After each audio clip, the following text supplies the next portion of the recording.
저는 오늘 후심의 아픔과 자손의 번창 이런 제목으로 말씀을 전가하도록 하겠습니다.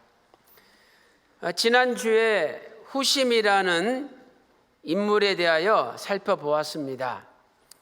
이 후심이라는 여자는 남편 사하라임에게서 강제적으로 이혼을 당했던 슬픈 여자, 가슴 아픈 인생을 살았던 여자입니다. 역대상 8장 8절 말씀 보니까 사하라임에게 두 아내가 있었죠. 후심과 바라 두 아내가 있었습니다. 그런데 어느 날 졸지에 두 여자가 남편에게 이혼을 당했습니다. 여기 내어 보낸 후에 히브리어로 샬라흐라는 단어인데, 이 샬라흐는 부부관계에 사용됐을 때는 이혼시키다 이런 뜻입니다. 한 여자가 이혼당한 것이 아니라 두 여자가 동시에 이혼당한 걸 볼 때 이 여자들에게 무슨 잘못이 있는 것이 아니라 남편의 일방적인 통보로 이혼당했다는 것을 알 수 있습니다. 왜 사하라임은 갑자기 두 아내를 버리게 되었습니까? 그것은 모압 땅에 호데스라는 모압 여자를 좋아하게 되었기 때문이죠. 그래서 두 아내를 버리고 모압 땅에 가서 호데스라는 모압 여자와 결혼하였던 것입니다. 하나님께서는 이방 사람과 절대로 결혼하지 말라고 준엄하게 명령하셨습니다. 신명기 7장 3절 말씀 보세요. 이방 사람들과 혼인하지 말지니 네 딸을 이방 아들에게 주지 말라. 또 이방의 딸을 며느리로 맞지도 말라라고 말씀하고 있습니다. 그런데 사하라임은 모압 여자 호데스와 결혼함으로 하나님의 말씀을 어기고 말았던 것이죠. 후심은 남편에게 버림받은 다음에 혼자 자식들을 키우면서 많은 고독과 외로움과 어려움과 고난 가운데 살았습니다. 그러나 감사하게도 후심은 자기 자식들을 믿음으로 잘 양육했습니다. 그래서 오늘 역대상 8장 족보를 보니까 후심의 자손들이 번창했다라고 성경은 말씀하고 있습니다. 저는 오늘 후심의 자손들이 어떻게 번창했는지 하나님의 말씀을 통해서 은혜를 나누고자 합니다. 첫째로 후심의 아들 엘바알의 아들들은 12명이나 되었습니다. 후심의 아들 가운데 엘바알이 있었는데 그 엘바알의 자식들이 12명이나 되었어요. 다시 말해서 후심은 엘바알을 통해서 12명의 손자를 갖게 되었습니다. 역대상 8장 11절 말씀 보니까 그 아내 후심에게서 아비둡과 엘바알을 낳았으며, 후심의 아들이 2명 있었죠. 아비둡 그리고 엘바알. 그런데 이 엘바알의 아들들이 자그마치 12명이나 되었습니다. 첫째로 엘바알의 12명의 아들들의 명단은 다음과 같습니다. 첫째로 역대상 8장 12절 말씀 보니까 엘바알의 아들들 3명이 기록되어 있습니다. 역대상 8장 12절 말씀 보니까 에벨과 미삼과 세멧 3사람이 나오죠. 에벨, 미삼, 세멧. 두 번째로 역대상 8장 13절을 보면 엘바알의 또 다른 2명의 아들들의 이름이 기록되어 있습니다. 역대상 8장 13절에 브리아와 세마가 나오죠. 브리아, 세마. 셋째로 역대상 8장 17절 18절 말씀 보니까 엘바알의 나머지 7명의 아들의 이름이 기록되어 있습니다. 먼저 역대상 8장 17절 말씀 보니까 4명이 나오죠. 스바랴, 무술람, 히스기, 헤벨. 스바랴, 무술람, 히스기, 세벨, 헤벨, 4사람이 나옵니다. 역대상 8장 18절 보니까 또 3명의 아들들의 이름이 기록되어 있죠. 이스므레, 이슬리야, 요밥입니다. 이스므레, 이슬리야, 요밥, 다 엘바알의 아들들이요, 이렇게 말씀하고 있습니다. 일대지 두 번째로 이 12아들의 이름의 뜻은 크게 2가지로 구분이 됩니다. 첫째로 고난과 어려움, 고난이나 어려움과 관련된 이름들이죠. 이것은 후심의 손자들이 태어날 때도 후심의 집안이 굉장히 어려운 고난을 겪고 있었다는 것을 알려줍니다. 먼저 세멧, 역대상 8장 12절에 나오죠. 세멧, 히브리어로 쉐메르, 이것은 찌꺼기란 뜻입니다. 쉐메르, 찌꺼기. 참 얼마나 인생이 고달팠으면 아들을 낳고 또 후심의 입장에서 손자를 낳고 이름을 찌꺼기라고 지었겠습니까? 고린도전서 4장 13절에 사도 바울은 자신의 어려운 형편을 가리켜 내가 만물의 찌꺼기같이 되었도다, 고린도전서 4장 13절에 고백하였습니다. 두 번째, 브리아라는 이름이 있죠. 역대상 8장 13절에 나오죠.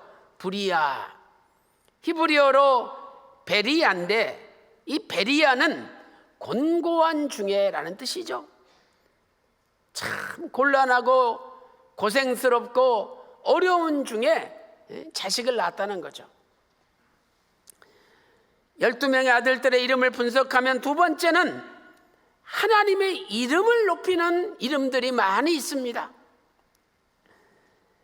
첫째로 에벨, 역대상 8장 12절 보세요. 에벨, 히브리어로 에베르, 건너온 자라는 뜻이죠. 여기에서 히브리 민족이라는 단어가 나왔어요. 그러므로 자식 이름을 에벨로 지은 것은 우리는 히브리 민족이다, 히브리 자손이라는 것을 알려주는 겁니다. 창세기 11장 16절 17절에도 아브라함의 조상 가운데 에벨이라는 이름이 나오죠. 두 번째, 미삼이라는 아들이 있었습니다. 미삼, 역대상 8장 12절이죠. 히브리어로 미쉬함, 미쉬암, 이것은 쳐다보다는 뜻이죠. 하나님만 쳐다보겠다는 고백입니다. 여러분, 힘들고 어려운 일을 당할 때 하나님만 쳐다보세요. 절대 하나님께서 외면하지 않습니다. 반드시 여러분을 도와주시고 기적을 일으켜 주셔서 어려운 가운데서 여러분을 건져주시는 거죠. 세 번째, 세마라는 이름이 있습니다. 세마, 역대상 8장 13절이죠. 히브리어로 쉐마, 들으심이라는 뜻이죠. 쉐마, 들으심. 하나님의 말씀만 듣겠다는 겁니다. 오늘 우리도 사람의 말에 귀를 기울이지 말고 하나님의 말씀만 들어야 됩니다. 네 번째, 스바랴, 역대상 8장 17절입니다. 히브리어로 제바드야라는 단어죠. 제바드야, 이것은 여호와께서 주셨다라는 고백입니다. 내가 잘나서 얻은 것이 아니라 하나님의 은혜로 주셨다는 거죠. 다섯 번째, 무술람이라는 이름이 나옵니다. 무술람, 역대상 8장 17절이죠. 히브리어로 메슐람, 동맹이라는 뜻입니다. 동맹. 나는 인간과 동맹을 맺는 것이 아니라 하나님과 동맹을 맺겠다는 고백입니다. 우리가 미국과 동맹을 맺고 있죠. 동맹 맺지 않았으면 이미 북한에서 쳐들어왔을 겁니다. 우리가 세상에서 동맹을 맺는 것도 중요하지만, 그러나 우크라이나 사태를 볼 때 자기 나라에 이익이 되지 않으면 동맹을 맺어도 소용이 없는 거예요. 그래서 우리는 우리를 절대 버리지 아니하시는 하나님과 동맹을 맺어야 되는 거예요. 무술람 아들 이름을 지으면서 나는 하나님과 동맹을 맺겠다고 고백한 겁니다. 여섯 번째, 히스기라는 이름이 역대상 8장 17절에 나오죠. 히스기, 히브리어로 히즈키, 강하다 이런 뜻이죠. 히즈키, 강한, 하나님께서 강하신 분입니다. 일곱 번째, 헤벨, 역대상 8장 17절에 헤벨이 나옵니다. 히브리어로 헤베르, 연합이라는 뜻이죠. 나는 하나님과 연합하겠다는 고백입니다. 여덟 번째, 이스무레, 역대상 8장 18절에 나오죠. 히브리어로는 이쉬메라이, 그가 지키실 것이다. 하나님께서 지켜주신다는 고백입니다. 아홉 번째, 이슬리야, 역대상 8장 18절에 나옵니다. 히브리어로 이즈리야, 하나님께서 보존하시는 자라는 뜻입니다. 하나님께서 보호해 주신다는 뜻이죠. 열 번째로 요밥이 나옵니다. 요밥, 역대상 8장 18절이죠. 히브리어로 요바브, 이것은 부르짖는 자는 뜻이죠. 하나님께만 부르짖겠다는 고백이에요. 마태복음 7장 7절에 구하라 주실 것이요, 찾으라 찾을 것이요, 두드리라 열릴 것이니, 반드시 하나님께 두드리면 하나님께서 열어주신다고 고백하고 있습니다. 오늘 또 부르짖는 기도로 여러분의 가정과 직장과 사업의 모든 난 문제를 이기고 승리하시기를 소망합니다. 야곱의 12아들이 12지파가 되었습니다. 그러므로 고대 이스라엘에게 있어서 12아들은 하나님의 엄청난 축복으로 알려졌습니다. 그런데 하나님께서 후심이라는 여자의 아픔을 아시고 그 손자 때에 12명의 손자를 주신 겁니다. 이것은 마치 12지파와 같은 엄청난 축복을 후심에게 부어주신 것입니다.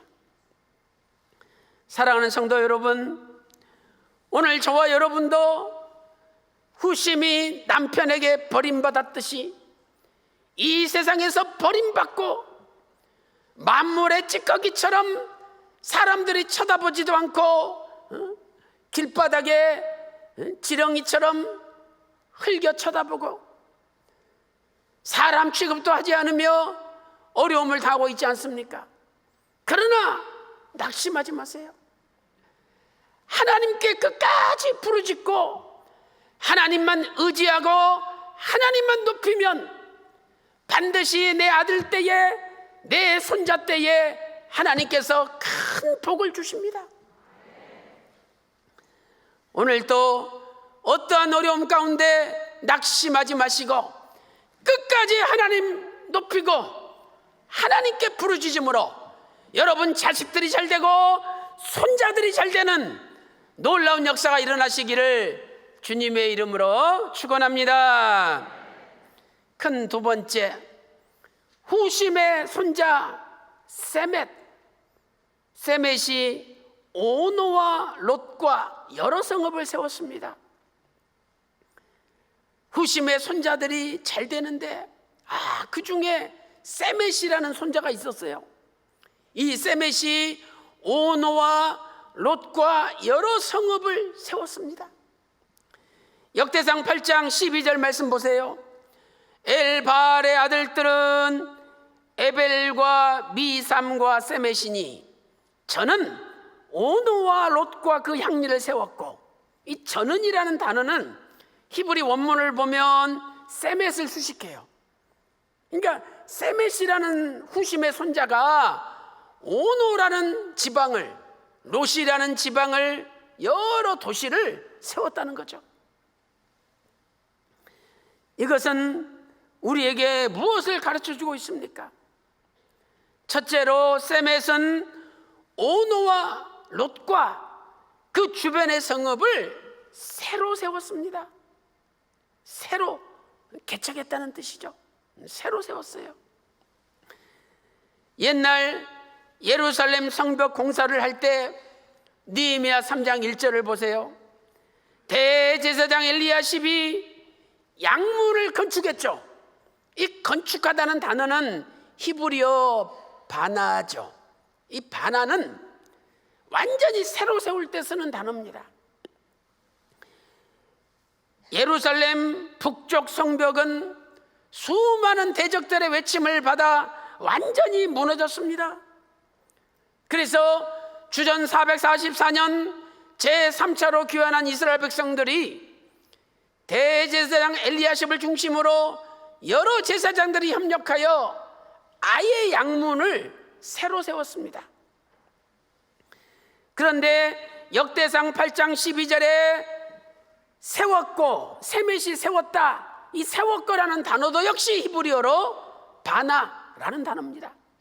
이것은 아예 개척했다, 새로 세웠다는 뜻이에요. 과거에 없었던 것을 개척하여 새로운 도시를 건설했다는 뜻입니다. 역대상 8장 12절에 오노 롯이라는 지명이 나오죠. 예루살렘에서 약 40km 떨어진 곳입니다. 여러분, 지금이야 40km 별것 아니지만 옛날에 40km는 굉장히 먼 거리예요. 그런데 후심의 손자들이 예루살렘에서 40km 떨어진 곳까지 진출해서 오노와 롯이라는 큰 도시를 건설한 겁니다. 얼마나 손자가 큰 일을 했습니까? 이대지 두 번째로 제1차 바벨론 포로 귀환 시에 로드와 오노 자손들이 많이 귀환하였습니다. 여기 로드는 롯, 똑같은 단어입니다. 로드, 롯. 자, 이게 무슨 뜻입니까? 후심의 손자 세멧이 오노와 로드를 개척했는데 제1차 바벨론 포로 끌려갔다가 돌아올 때 이 오노와 로드 사람들이 많이 돌아왔어요. 이것은 세멧이 개척한 다음에 그곳에 많은 사람들이 살다가 바벨론 포로 끌려갔지만 다시 돌아왔다는 것을 알려주는 거죠. 에스라 2장 33절 말씀 보세요. 제1차 바벨론 포로에서 귀환한 자들 가운데 로드와 하딧과 오노 자손이 725명이 귀환했다라고 기록하고 있습니다. 세 번째로 주전 444년 예루살렘 성벽이 완공된 후에 느헤미야 선지자는 베냐민 자손을 오노와 롯 지역에 가서 살도록 배치하였습니다. 느헤미야 11장 31절에 베냐민 자손의 명단이 나오죠. 그러면서 어느 지방에 베냐민 자손이 거주하였는지 기록하고 있습니다. 느헤미야 11장 35절 말씀 보세요.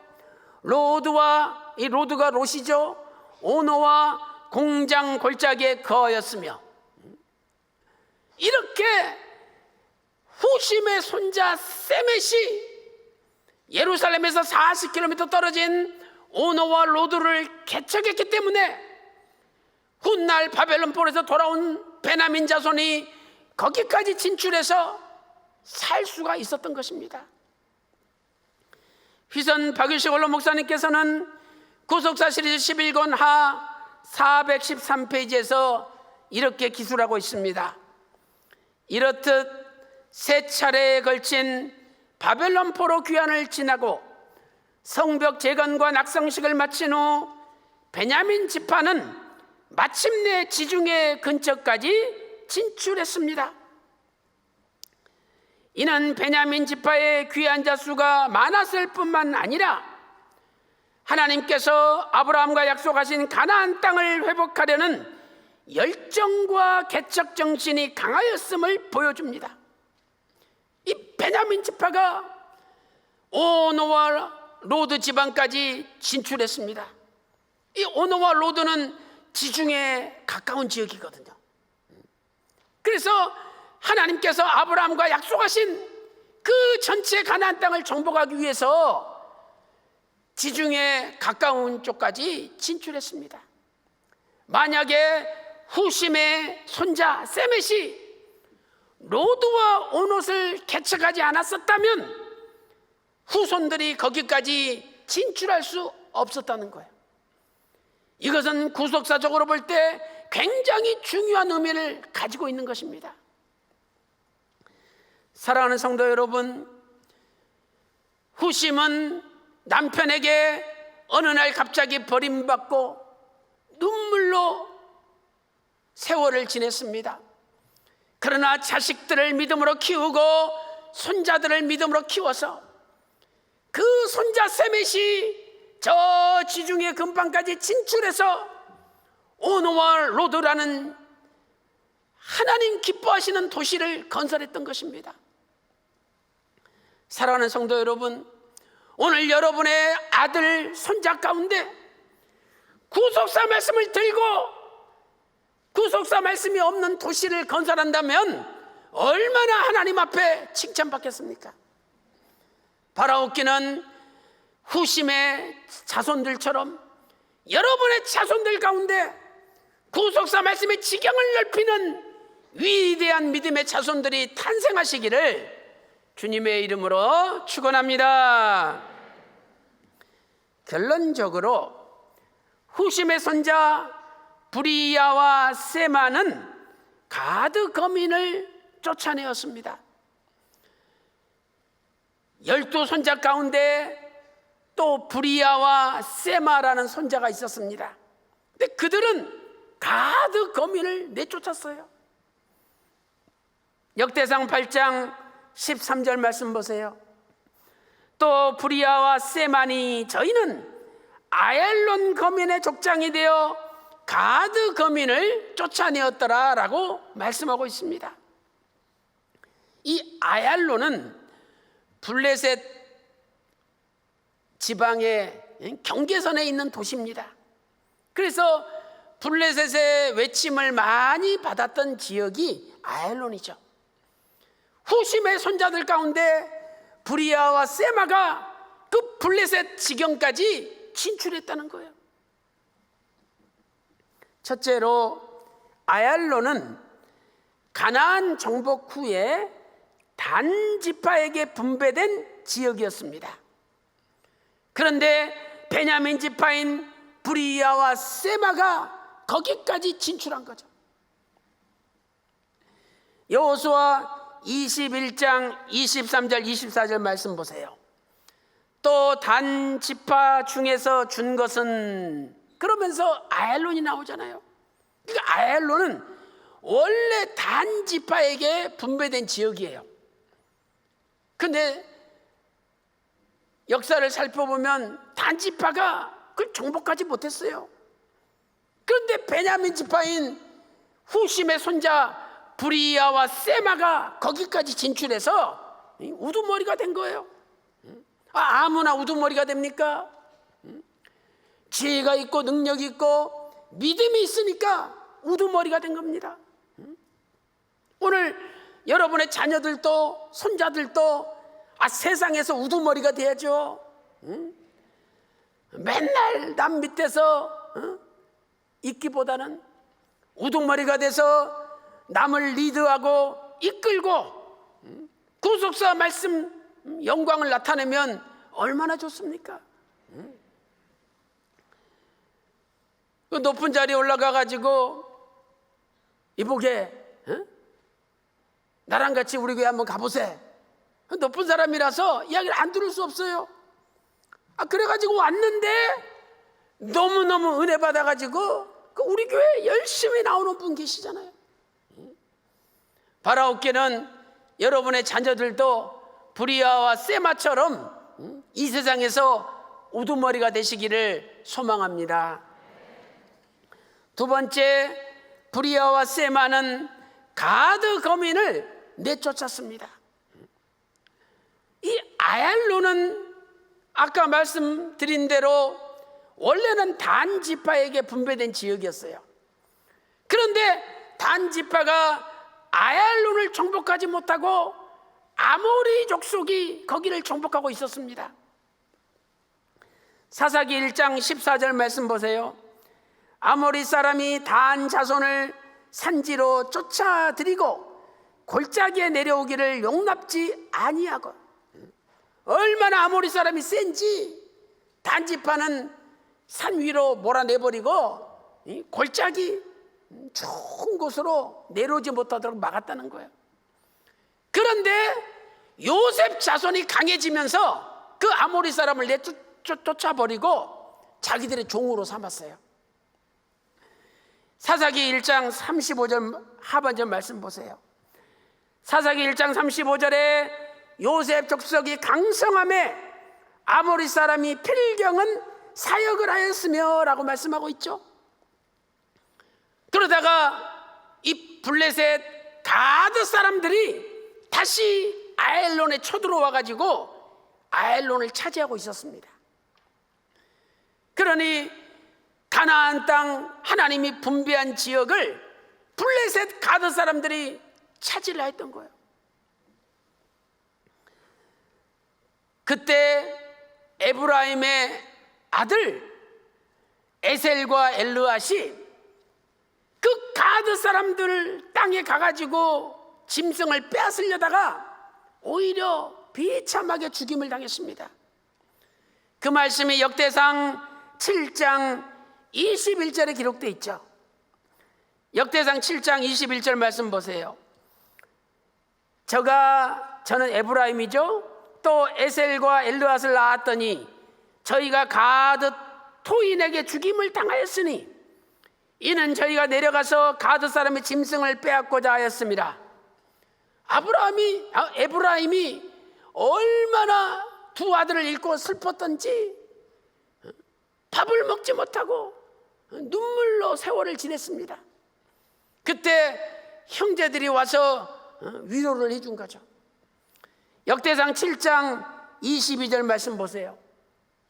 그 아비 에브라임이 위하여 여러 날 슬퍼함으로 그 형제가 와서 위로하였더라.